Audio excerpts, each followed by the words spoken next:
Time here on Socialist Telly once more. Thank you very much for tuning in once again to our weekly analysis of the last week in news and politics. And this week, it's me with Steve Walker, Bonnie Craven, and Jennifer Forbes. Fabulous. How are you, folks? Yeah, good. Tired and catching a cold, but I'm all right. Tired and catching a cold. I had a bit of a runny eye this morning, but I don't know much else. But to start off this week, I'm feeling slightly less ranty and slightly more tuneful. As for some reason, I've been unable to shift a certain song from the Jungle Book from my head. And I don't know about you guys, but when it went viral above and beyond the ill-fated, ill-timed, largely empty offering of a Labour Party political broadcast the other day, Team Starmer might conceivably have been looking at that Politics Joe video and saying, "Ooby-doo, I want to be like you, hoo-hoo."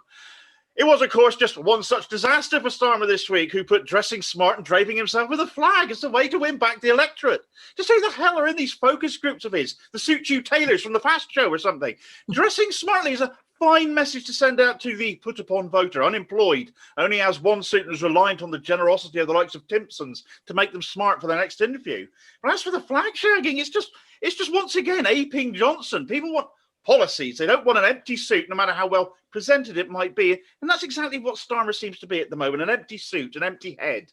Ambition beyond ability personified. Shall we start with that, folks? Well, where do we start? I mean, there's so much to go at. It's been such a bad week for Keir Starmer that even his normal cheerleaders in the centrist media, establishment media, have been attacking him and questioning whether he's up to the job. Some of them outright, deciding that he isn't. So when you've got the likes of Paul Mason, who was one of Starmer's cheerleaders during the leadership election, turning on him along with the rest of the centrist media, then it's not looking good for Sir Keith or whatever. And he's, whether it's that he's trying to just wave a red rag and drive more people out of the party, I don't know, but going to the Daily Fail and writing an article for them about how Britain is the envy of the world when we've lost 110,000 people or so up to now in the virus, world's worst death rate, worst economic crash in the developed nations, and he's writing that we're the envy of the world. So unsurprisingly, this week the hashtag Labour Leadership Election 2021 was trending at number 2 on Twitter this week, just behind the hashtag about the death of Captain Tom, which is hardly surprising. So it's not looking great, and there are plenty of noises, increasingly so now, coming that even the right wing are sharpening the knives for him and preparing a challenge to move him out of the way, because they can't see him gaining them any advance on the damage that they caused to get rid of Jeremy Corbyn. Yeah, I completely agree with that analysis. I mean, he simply doesn't seem to stand for anything, does he? So maybe he had to stand as the so-called unity candidate in the leadership election because, it's not that he doesn't oppose anyone's views, including the Tories, but it seems like he doesn't stand for any views either. Yeah, absolutely. And that's going to be really difficult, I think, going forward if we do get to another leadership election soon. Trying to get some trust back from the membership for anything that anybody says can be really difficult, because people want to see promises made and delivered on, and I feel like we've gone back a long way with that. But I've got a bit of a message for anybody out there that's left the Labour Party. If you look at the briefing that's going on now, constantly through the mainstream media, this is being pushed by the centrist and right wing of the PLP, so they are likely to be making a move. And I've got a message for all those people that have left thinking they're frustrated because these promises haven't been delivered on. You need to rejoin now, because there is a chance that a more right-wing leader could emerge from the PLP. And if you don't want that to be the future of the Labour Party, you need to join now to make sure you've got a vote if a leadership election does happen, which is obviously trending because it's so wanted by so much of the membership. And that's not a good state for any party to be in coming up to local elections, is it? It's a really sorry state of affairs. It might be hard to imagine for a lot of people, a lot of Labour members, that you'd get a more right-wing one than Keir Starmer with the way he's conducting himself at the moment. But there are much, there are much further right waiting in the wings and being groomed up by the by the right of the party, ready to make their challenge. And you can tell by the ones who are at the moment keeping themselves out of the media eye as well, as to who might be trying to keep their powder dry, ready to spring a challenge or act as a stalking horse for one of the the right wing's favourites. But Starmer doesn't even, it's this bizarre thing, let's wave a flag and dress in a smart suit. But, you know, we're trying to win back working class seats that we lost in December 2019. And at the same time, he's sacking Labour staff in the middle of a pandemic with, you know, no warning to them before it's leaked out to the right-wing press, who were then tweeting about it and showing contempt for, you know, for party staff and working people in general. So it's hard to see who he's really trying to appeal to, apart from a very small subset of, you know, suit dressing flag shaggers, as Damien put it. Well, it's yeah, the community organising team. So you know, we like to celebrate here the successes the trade unions have and have been having over the last few weeks, but it's looking pretty sorry when the trade unions may have to be looking into the Labour Party itself as potentially a bad employer when it's going to get rid of 12 of its own employees who have done a sterling job. I mean, there's only 12 of these guys, these community organisers. They cover the entire country between them, so it's huge areas they have to travel, and they have done more to enthuse, educate and activate ordinary Labour members across the country in how to become more active, how to go out campaigning. Not everybody's got the the thought of going out and door knocking or having a conversation with a complete stranger about politics is terrifying to a lot of people, especially if you've got no experience in doing it. And these guys helped you to learn how to do that, essentially. And I benefited massively from it as a relatively new member of the Labour Party. And the community organiser we had down here, absolutely fantastic lady. And it's a rotten shame how they're being treated, only for their jobs, essentially, as we've seen, to be re-advertised in a weird way. Because they're looking for, well, they've retermed the job, haven't they, Steve? It's a mobilising unit or something like that they've been referring to them as, isn't it? Yes. It's the same thing in different words, basically. So the pay being offered to people who are successful in applying for those jobs is also appalling. I mean, it's just over 10 grand a year for a half a week job. How anyone's supposed to be able to survive on that sort of money? It's just horrendously embarrassing for a party that's supposed to champion the rights of for people to, do a decent day's work for a decent day's pay.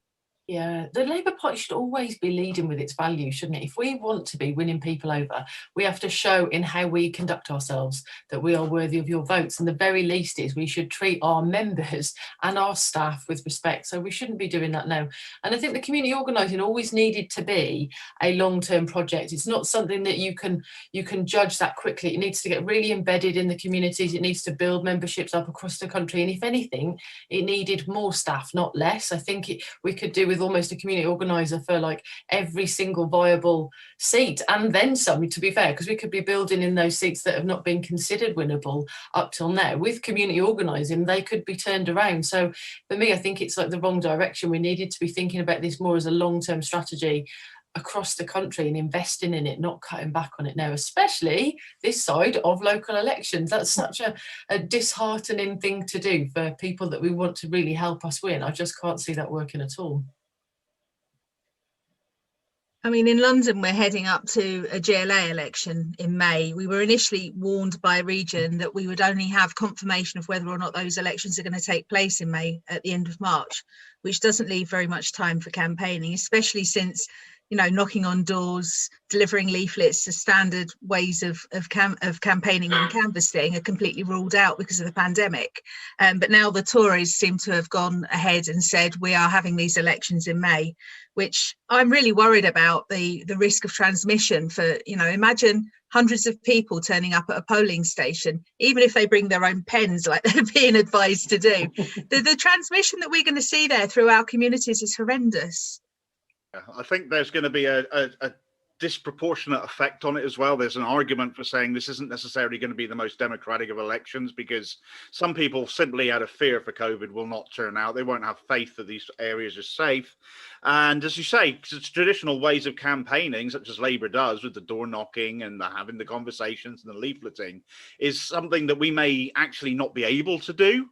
Yet the Conservatives, who have pots and pots of cash, will be able to put out online ads to their heart's content and get around the restrictions essentially in a way that no other party can. And it does set it is worrying actually what this will will say for democracy, to see what those results come in as. If this goes ahead, this could end up being a very skewed election, and it will raise a lot of questions about the strength of our democracy off the back of that. Yeah, let's not forget as well about the threat of the Liberal Democrats making a massive comeback, because, they're renowned, certainly in London, for having a very good postal vote operation. The Labour Party are beginning to up their game there, but we're nowhere near where the Lib Dems are with regards to postal votes. And obviously, if people don't feel safe going to the polling station, or if they're unexpectedly advised to isolate or what have you, rather than sorting out a proxy ballot, they're more likely to not bother voting at all. And I'm wondering actually if the party's silence on the possibility of these elections happening in May are to sort of fudge and disguise the facts that Labour, I fear, are not going to come out of these elections very well at all. The party's definitely, engaged in some, preemptive damage limitation with predictions of, that they're going to go badly and this kind of thing. So they're trying to prepare people to think that anything more, better than a disaster is going to be a success. And, Labour, so let's be clear, Labour should be against a government that's, essentially murdered 100,000 of its people. If you look at New Zealand, 25 deaths, none of the deaths that we've suffered in this country were necessary. A tiny fraction of them possibly before you got on top of it. But, there was no need for it to get to the state that it's got. And yet, consistently, Boris Johnson is scoring better than Starmer in the ratings. Tories are ahead of the Labour Party. So, they're not expecting a good result, but they're trying to make it sound worse than it ought to be to get them off the hook and give them breathing space. And that might be politics, but it's very cynical. They're not. It seems like the Labour Party's got its eye more on cementing the internal hold of the right than it has on actually trying to get out there and do anything in the nation, which is ironic because that's what they always accused the left of doing when it wasn't the case. But, we were talking about contempt for workers just now, but we've also seen contempt for their own inquiry, because the Ford inquiry that was looking into the content of the leaked Labour report and the behaviour of certain right-wing staff during particularly the 2017 general election campaign hasn't reported yet. It's confirmed it hasn't reported yet, confirmed it hasn't even finished compiling its report yet and reaching its conclusions. And yet we found that, again, leaked to right-wing friends in the media of the party establishment, that some of those staff at least have been admitted back into the party on the quiet without reference to Ford and without even waiting for his conclusions. So we saw with the climb down there, the payout of £600,000 to some whistleblowers, as the media termed them, that Starmer wasn't really taking Ford seriously anyway. And now we've seen it yet again in the behaviour of the party hierarchy, letting in people who are accused of some quite horrific behaviour. And, again, are they trying to just sicken off left-wingers so much that we all quit the party? Or do they just genuinely not care? I mean, I'm really concerned about the level of abuse that some of these staffers and former members who have now been readmitted have demonstrated in WhatsApp groups and so on. I mean, talk of setting someone on fire and watching them burn and things like that, completely unacceptable in any world, but certainly within the Labour Party, it shouldn't be stood for. It shouldn't be tolerated at all. Meanwhile, we've got people like the very popular last leader of the Labour Party, Jeremy Corbyn, still fighting to have his whip restored. So, what does this say about the people that are making decisions at the top of our party? I'm very concerned.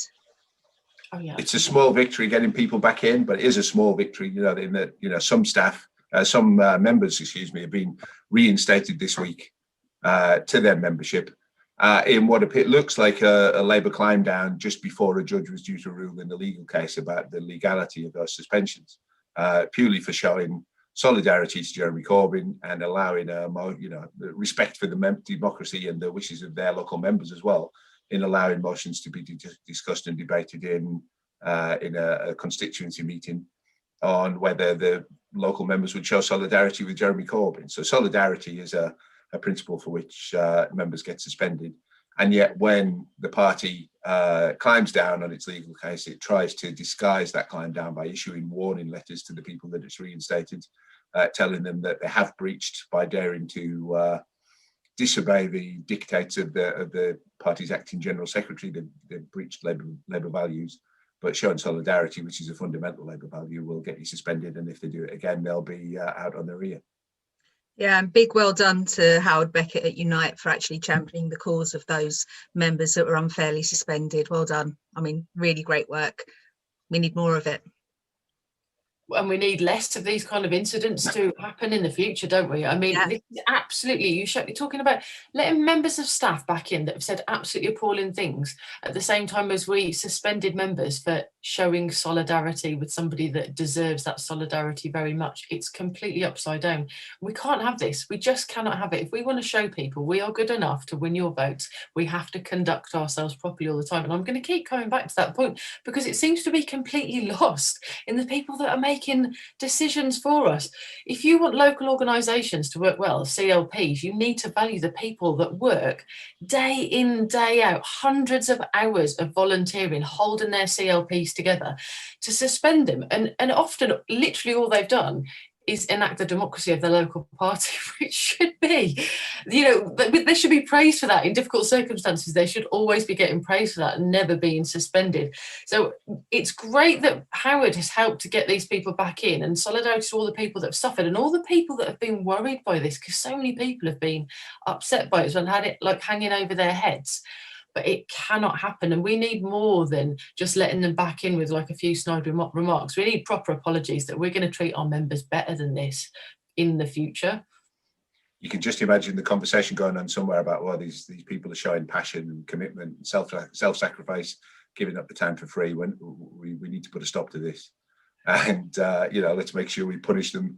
You know, no good deed shall go unpunished. But you guys, Jen and Dave, you're in one of the regions that's been worst affected by all this, with all the crap going on in Bristol, etc. So, I mean, what are members in your area thinking about all this, and has it registered with them yet that some of them, and by no means all of them, have been let back in? Been some absolute fury on the quiet. I mean, I can't speak particularly for the Bristol scene. I know Jen is more connected perhaps to the Bristol team there, but I know there was a couple of suspensions in Campbell and Redruth and Hale. I believe it was the chair and treasurer, possibly. I can't think off the top of my head now. They were both suspended for trying to bring a motion of solidarity with Corbyn, and it blows up. And it's not just in the CLP itself where it blows up. Word gets around. I mean, Cornwall is, you know, geographically the sixth, because of the nature of how the land lies, the 6 CLPs down here, we do have close relationships with each other. And certainly in my CLP in St Ives, right down the bottom end, there's been absolute fury on the quiet.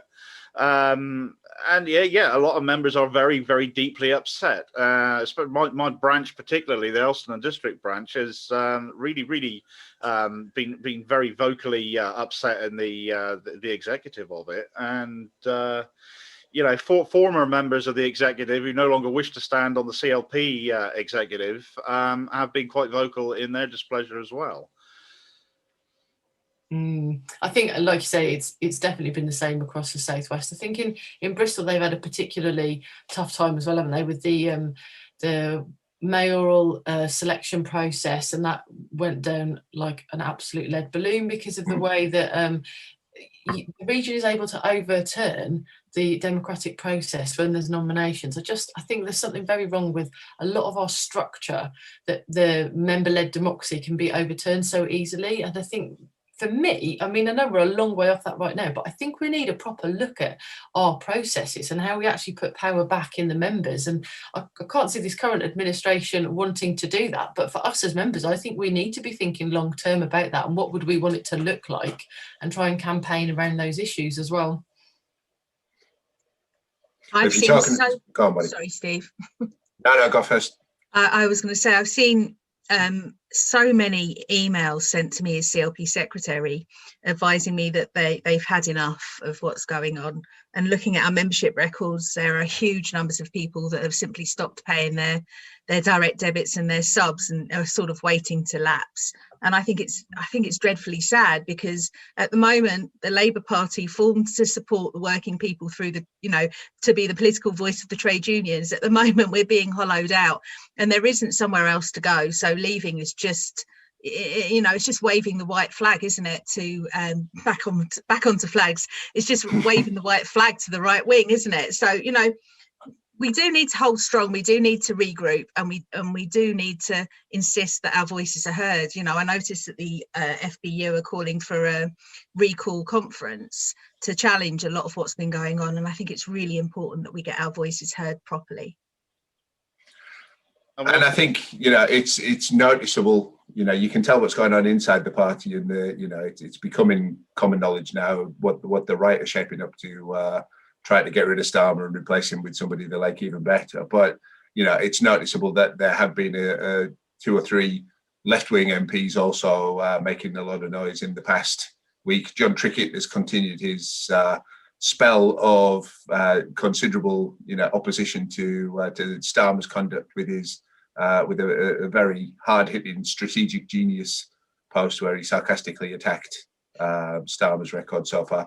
But we've also seen Clive Lewis go into the mainstream media as well to have his own go at the way that Starmer's behaving. So it would, as I'd echo what Jen said, left wingers who've left or haven't paid up the dues would probably be a good idea to get back in or bring your subs up to date, because you never know what's going to happen in the next few weeks and months. Yeah. On that as well, just to be clear, we've got to look at the way these rules have been interpreted that allow people to be suspended for not actually breaking a rule. I think too many people think they can rejoin the Labour Party and they'll be able to cast a vote in a future leadership election. And I can't see the rules being interpreted in that way. I think they'll make sure that doesn't happen. So people have to think about this right now and join again right now and get involved. Support those people that have been putting their heads on the block with these suspensions and stuff like that, the secretaries and everybody. People need to not just rejoin, but they need to get active again now. Yes. Well, you can't rely on joining as a registered supporter, as has happened in the last couple of elections. Certainly not, in any affordable sense, because we saw in 2015 the £3 supporters fee. The right on the NEC managed to get that up to £25 to try to discourage people in the 2016 election. And, who knows? The right dominates the NEC at the moment, thanks to a number of manoeuvres and Starmer's ability to just appoint people onto it. But, you might end up with a £500 supporters fee or something insane in the next election. So get yourself in there as a member and make sure that you are eligible to vote. Even if you don't agree with anything that's going on at the minute, if you want to have a say, you've got to be in the room with a vote to influence it. I think that we're likely to see a massive cull of representation in the elections that are happening in May, both in City Hall in London. London's been a Labour city for a long, long time. So having lost the Red Wall, I fear we're going to lose London as well.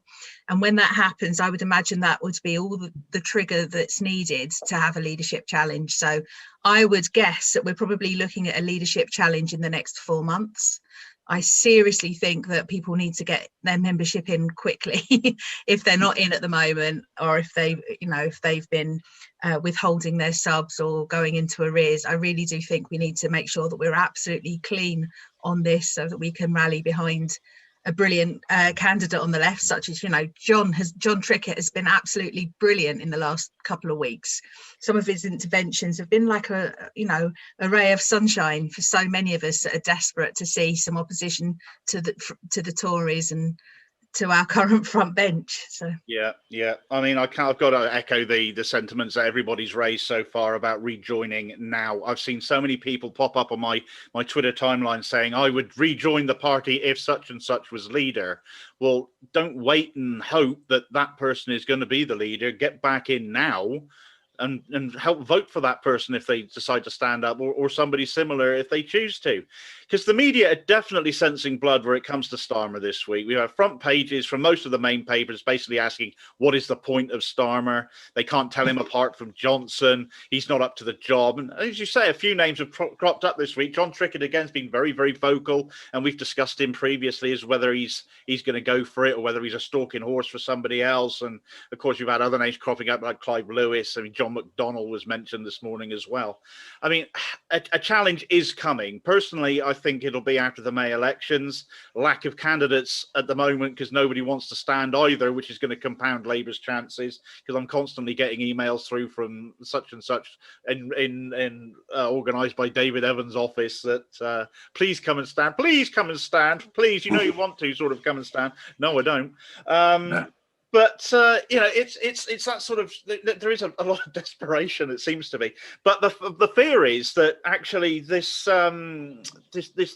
business surrounding these elections, if they are run in such a way that the Labour Party are given, as it stands today, is given an opportunity to excuse bad results by saying, well, it's how it was run, well, it's because of COVID. Starmer may be thrown a lifeline by that, and he absolutely can't be given one. He's had plenty of time now to make his mark, and he hasn't done so. He's constantly agreed with the government. He keeps saying they want to do well, and what this has ended up doing is tacit support for all this time. It's generated sympathy for Johnson in the polls. You know, polling has shown that actually the public want Johnson to do well. They feel sorry for the bad hand he's been given, but 100,000 people have died due to his mishandling of this pandemic. And because Starmer hasn't called that out, it's made it seem like, okay, Johnson couldn't help it. It's what he's, this is the hand he's been dealt. You only got to look around the world to see that's not the case. But polling does show that this is what's in the public psyche at the moment. And that is on Keir Starmer quite significantly. All he had to do was oppose. And he just seems so utterly opposed to opposing and addicted to abstention. I think the general public are desperate to see some leadership, and that's probably why we saw the trending of the Jackie Weaver story in the last week as well. You know, someone standing up for what has to happen and what the process is and how things need to be run. We're not getting that from the Labour Party, and we're certainly not getting it from Johnson either. So somebody with a vision and some passion, I think, you know, could wipe away all of this garbage that we're having to deal with. That's all we need. Fire, passion, commitment, and a real alternative for people from never-ending austerity. That's all we need. We're not asking for much. We only want the world. We've seen Labour members getting told this week, even while they were being let back into the party to avoid a legal judgment against Labour, that they brought the party into disrepute. Well, if you want to talk bringing the party into disrepute, failing to oppose when the government's killing tens of thousands of people, abstaining as becoming an addict to abstention when there are issues like the Spy Cops bill and legalizing torture of foreign citizens, etc. Pouring absolute contempt even on your own inquiry and on your staff in the middle of a pandemic, etc. The disrepute is where the disrepute is coming from is pretty obvious, really. I'm also sorry, Steve. Go on. Go on. Sorry, jumping in. I was just going to say I'm also really concerned with this drive to get all the children back to school. I mean, the majority of children are in school because of the changing of the understanding of the word vulnerable, but this is putting unnecessary pressure on schools, and it will cause the virus rates to go straight back up again. There's a school in my constituency that the academy that runs the school have now told all teaching staff that they have to work in the school, including when their own, if they've got children elsewhere themselves, their own children, and that if their own children are forced to self-isolate at home, the teaching staff and all of the school staff are still expected to attend school, which means that the staff there either lose wages, which most people working in schools can't afford to do, or they neglect their children and leave them at home, when they're potentially struggling with a deadly virus. And in any event, this is guaranteeing the retransmission from their children's school into the school that they work in. It's absolutely appalling, you know, and I just want to send a quick solidarity message to the local NEU who are taking action against this deadly decision by the Academy Trust. The Labour Party ought to be calling this nonsense out. No ifs, no buts is one of the worst things I've ever heard from a Labour leader at that point, when it was already obvious that schools were driving the whole thing, you know. It is, I think this is the thing that's really cemented it for Starmer, isn't it? You know, lots of people were willing to give him a chance, just waiting to see what he was going to do. But the decision making around not closing schools when it's really, really obvious that it was getting desperate to do so, not listening to teachers, which I think was completely ideological. It was about not wanting to listen to unions. So not doing that has set the country in such a bad way. And we all know people that got infected because of that one day back at school, the amount of transmission that carried on just from that, when they should have closed schools beforehand. And I just think if you just take a step back of what you want from a Labour leader, you need somebody that likes leading, which also includes opposing. You've got to like Labour, so you've got to like the unions because they're intrinsically part of the Labour Party. You need to be a democratic socialist because that's what it says on the tin. And we've seen them try and undo democracy. And where is the socialism? So we have to say now, look, he's had a chance. He had a chance to set out a vision, and knowing that we are going into the year with the biggest amount of, the largest amount of local elections ever, because of the ones that are delayed, and it's like squashed them all together into the same cycle, to have absolutely no vision coming from the top right now, knowing what that's going to do. And it isn't, again, the thing with schools are showing it's not just playing politics for the sake of putting a message out there because you want a slogan to resonate and you want to win a few more votes. We could be saving lives right now by opposing, and that is not a joke, and it has to happen now. So Starmer, I hope that he's been looking at these things in the paper and think even now in the interim he could be doing more opposition now. We could be saving more lives now, and we could be setting out the vision that would be putting us on a better path. Even if he does it now, I think he's undermined the trust across so much for the party, including on the right, that I can't see him riding out his term personally, but he still should be trying now ahead of these local elections to say there is something different about Labour that means that we would make your lives different, because literally nobody can point to that at the moment. Nobody can say, why would I bother voting for Labour? To have destroyed all of that in 1 year, when we've gone from having a real genuine offer to change people's lives to no discernible difference, is an absolute disgrace. Well, that was one of the things that the right-wing journalists were attacking him for this week. Surprisingly, you know, is that they can't tell the difference between him and Boris Johnson on anything really. But you know, let's be very clear: he hasn't got the excuse. You know, during the whole of the Corbyn leadership, the whole media estate was ranged against him to make sure that he didn't get a say, he didn't get the chance to put his messages across. We had to find other ways to reach people with those messages. Keir Starmer's had the easiest of rides possible from the right-wing press since he became the leader, and has had every opportunity imaginable to get a good message across if he'd wanted to.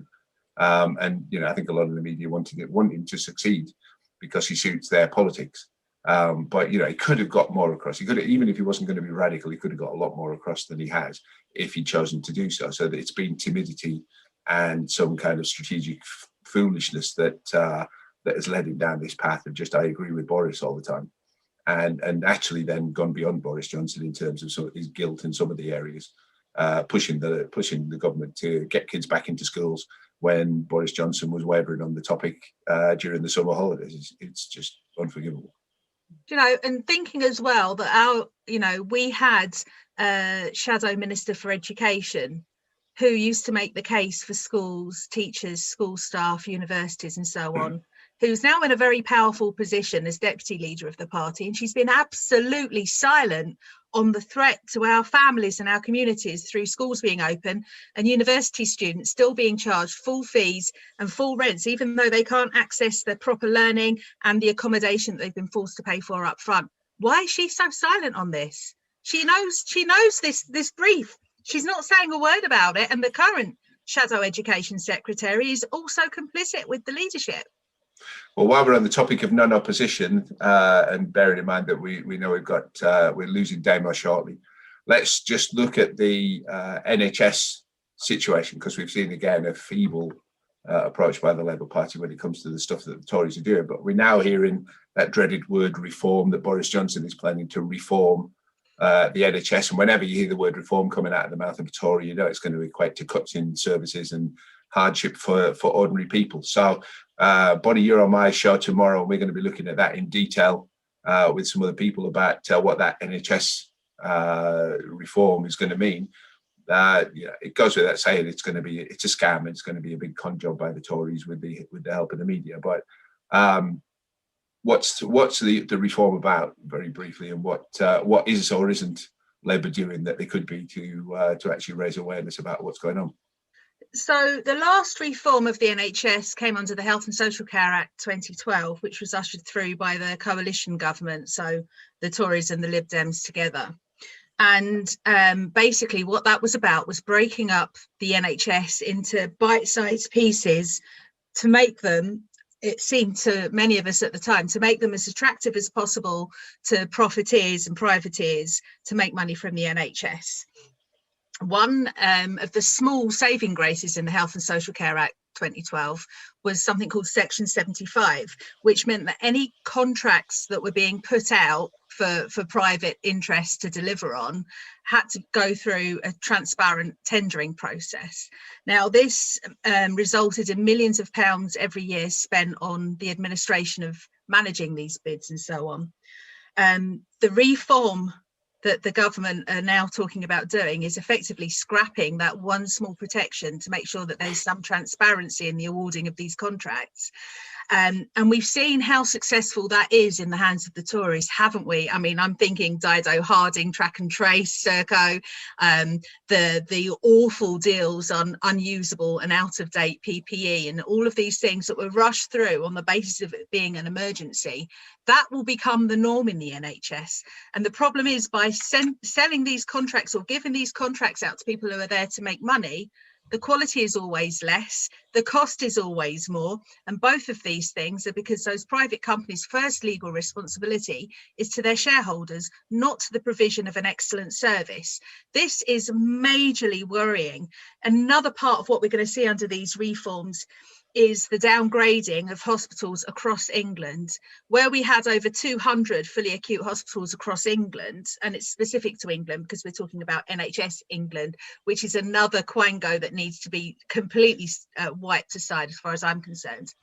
We're going to end up with 40 hospitals across the whole of England. They already are on their knees as a result of the pandemic, but let's be honest, they've been struggling every winter anyway with the numbers of hospitals that we've got. And so to remove hospitals, well, the death toll of 110,000 in the last year is going to seem like peanuts with what we're going to see. And if I've understood correctly on that, then when we're talking about, downgrading of hospitals, we could be seeing the number of acute hospitals reducing down to about 40, 45, something like that. That's exactly it. I mean, I think it was clear from the Tory manifesto that we were going to get 40, in inverted commas, new hospitals. They're not new hospitals, they're PFI projects. And many of the PFI projects, such as Liverpool Hospital, have gone bust.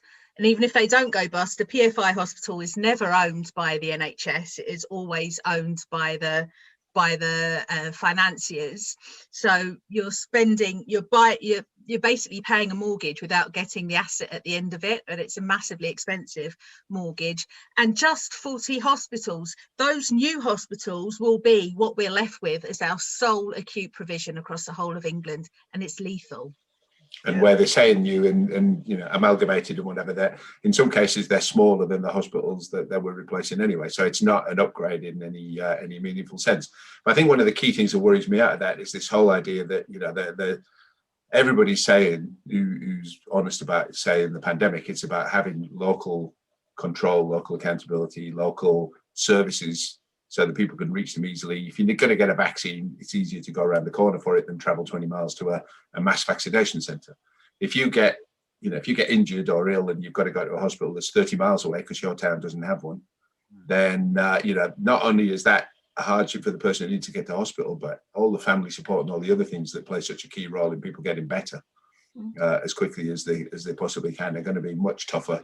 If we think hospital parking charges are a gouge at the moment, then having to take a train every day to get 30 miles to visit somebody is going to be even worse. And the other thing to think about is the enormous strain that will be on the ambulance service, which is already struggling to respond with any great speed to get people to hospital or get people treated. If they're having to make extra long journeys, and certainly in London, in heavy congested traffic and so on, you're going to see people dying before the ambulance gets to them, because there are no plans to increase hospital ambulance provision at all. Ridiculously, in southwest London, the plan for the so-called new hospital is actually going to be a wing on the side of world-renowned cancer hospital, the Marsden. If you put acutely sick patients in a building that shares air conditioning, portering services, and everything else, nursing and so on, if you have COVID patients co-located with cancer patients, you're looking at probably charges of negligence, medical malpractice, goodness knows what, but you're going to see loads of people die. Let's give Damo a last word because he's going to have to go in a second. Yeah, I've got to dash off in a second for an interview, but just 40 major hospitals to serve the whole of England, and we've got no idea how these are going to be geographically dispersed. If I use my own neck of the woods as an example, we have one major hospital for the whole of Cornwall. And I was thinking, I was talking to somebody based in North Devon last night, actually, and they've already got to travel some 60 miles to get to their nearest major hospital. If, for example, Trelisk and Truro were to go, that would be a 60-odd mile round trip for me. Not round trip, but straight trip to up to Derriford in Plymouth. And if you're based out in the Isles of Scilly, we were already 25 miles off the mainland. I mean, how on earth could you get to a major hospital should that come to pass there? And of course, but the thing that struck me most about this is at number 40, because 40 hospitals reducing our capacity to 40 hospitals. But Johnson promised us 40 brand new hospitals as an election pledge. He did not pledge to reduce our capacity to just 40 hospitals. If just having 40 hospitals was what he meant, nobody would have voted for him. So he's an absolute liar when it comes to this. If this comes to pass, he has lied to the electorate. And it's high time, actually, that manifesto pledges were treated more seriously, because this is a damning indictment of how they can just essentially promise the earth and ignore them should they be elected. That's got to stop. Agreed. Yeah, absolutely. I mean, for me, this is it's really personal. Obviously, for us, Damien, in Cornwall, so many people are already so isolated. You take away that, if that's going to go, the travel distance is ridiculous. But it would be the same for everybody across the country. Yeah. I unfortunately lost my brother in a car accident, and at the exact same time, within days, a guy from Top Gear had the exact same brain injury because my brother died in a car accident. And the big difference was the time it takes to get to hospital, because we were talking to people in the hospital about it at the time. If you'd been able to get to a hospital that was able to treat him sooner. So I believe, and you would know this better than me, Bonnie, but I believe there is evidence to back this up, isn't it? That it's about distances to hospitals and how well you can treat people. So I just can't understand it. It seems to me completely ideological, and it's completely about lack of concern for people like us that live too far away. And it is, like you said, it's going to cost lives. Absolutely. I mean, if we lose out, we've got 5 hospitals serving our area of southwest London. 2 hospitals that currently serve 750,000 people are looking at being taken away from us in return for a unit on the side of the Marsden. If, for instance, somebody living in our part of southwest London has a stroke, they'd need to be taken to St George's in Tooting. If that's by ambulance, even after you've got an ambulance arrive at your house, which, regularly you've got wait times of 1 or 2 hours, the ambulance will then take at least an hour and a half to get through traffic to get to Tooting. They're saying, oh, but it's fine because there are air ambulances. Well, there is an air ambulance, this is true, but is that really going to go out to everyone with a suspected stroke or heart attack? Because time is so crucial, head injuries, heart attack, stroke, all of these things. Time is absolutely key. I mean, they talk about, for stroke victims, they talk about the magic first hour, don't they? And you won't get seen. You'll just have to be resigned to die.